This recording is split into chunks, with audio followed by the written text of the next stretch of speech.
What's up, you guys? Don't Fear the Reaper 78 here, and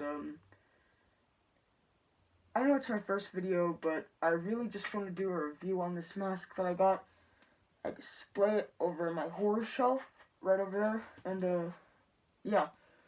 So I got this mask a couple days ago, and as soon as I got it, I just fell in love with it. I love the movie personally, and yeah, I really just love the whole Rob Zombie genre.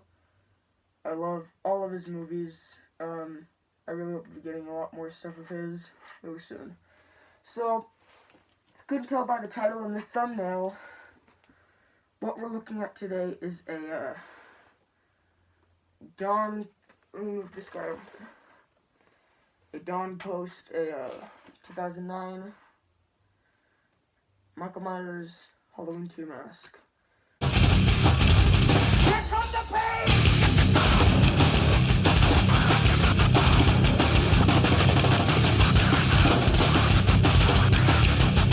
Okay, as I said, I'm going to be giving my honest opinions on this mask, just in general, if it's a good mask or not. So, yeah. So, let's go over this side. So, if you've seen Rob Zombie's Halloween 2, you would know that this side of his face is bloody for, I believe, the hospital segment until the worker rips the other half of it off, you know? I think they did a very nice paint job with the blood. And I think it's not the most realistic looking, but it does get the point across of what it's supposed to mimic. And yeah, all in all, I think this side, it's pretty cool.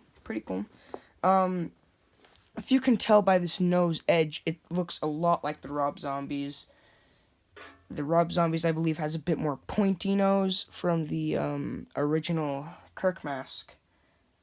H4, all the original guys. But yes. So I'm going to lift this guy up. As you can probably kind of see, he's got the bit of the blood dripping down. So if you just did this, I do not think it would look that bad, but I just think it's this part that kind of throws it off, because it just looks like someone took their finger and ran it down. Yeah. Let's move on to this side. So let me kind of fix the little piece of cloth I have in his face to keep his eyes black. So this side, it looks a bit more like the 2007 version. This looks pretty good. Honestly, I think the paint job is nice. Quality's fantastic. The latex is it's kind of thick in a way, but it's also pretty thin. If that makes really any sense. But it's a mediocre latex. It's good, but I'm not saying it's the best. There are better choices of latex out there. And then let's finally get to the front face. Okay. Front face, I honestly think, is just... Now, I know a lot... Here, let me kind of straighten his face a bit. I know a lot of hardcore mask collectors would think this is a very cheap mask. It kind of is, to be honest, but for people like me that love all the Halloween movies, it's pretty good. It's a very good, cheap replica that you can buy. I mean, it looks decent. It's not the best... Again, it's not the best mask I've ever seen, but it's kind of close to it, you know? So basically, it looks kind of like the Rob Zombie Halloween 2. It resembles it, yeah. Now let's get on... Well, let's kind of avoid the latex face part. And let's get on with the hair. Now, the hair, I'm going to say that this is one problem with the mask.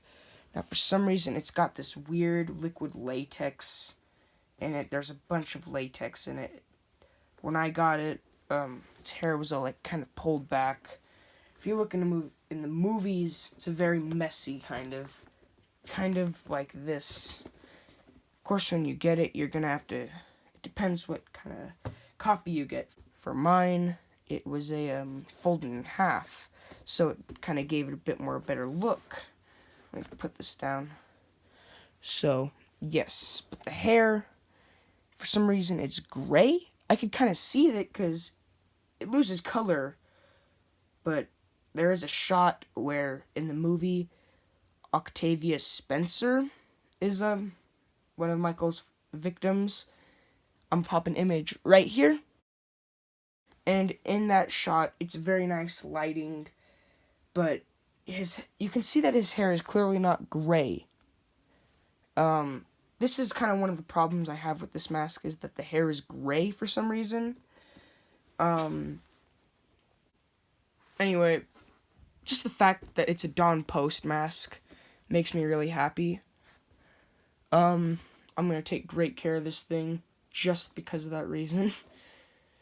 But yeah, so let's get on to the neck. Now, a lot, and I mean so many Myers masks forget the neck. Either the Rob Zombie masks just don't get the neck right, or they just completely forget it. Here, I'm going to pop up an image of a mask that has forgotten its neck and looks completely weird. Here you go. And then I'm going to show you an image of a Rob Zombie mask. Its neck is really not that accurate, but they added one, but it does not get its point across as a good Rob Zombie neck. Here you go. Alright, so as we can see, the neck on this guy, pretty badass if you ask me. It's got this big kind of rip that he did have in the movie. Yes, before making this review, I went through the movie and just went through every single scene of Michael's mask, just looking at it, every single detail, and most of these match up. Some of the breaking, the cracking in the mask doesn't match up with it, but you get what it is. You know what version it is. The ears, they have very nice ear holes, but they're really kind of visible. But other than that, I think it's pretty good. Alright guys, so sorry about that, my camera died. But, if you can, as I was saying, turn this mask over. I wasn't saying it, but I was about to. If you turn this mask over, you lift up this big glob of latex hair. It's got this part in the back, which I think is very nice. It's not just one big whole mask that you're somehow supposed to fit on your head. And they really got into detail with this. I don't know if you can see, but there are some cracks on there. But yes. Other than that, I do rate it a pickup. If you want a Rob Zombie mask from Halloween 2, but you don't want to spend the endless amounts of money for one of those very nice replicas, this is probably your way to go. Now, I'm going to roll some shots of me wearing the mask.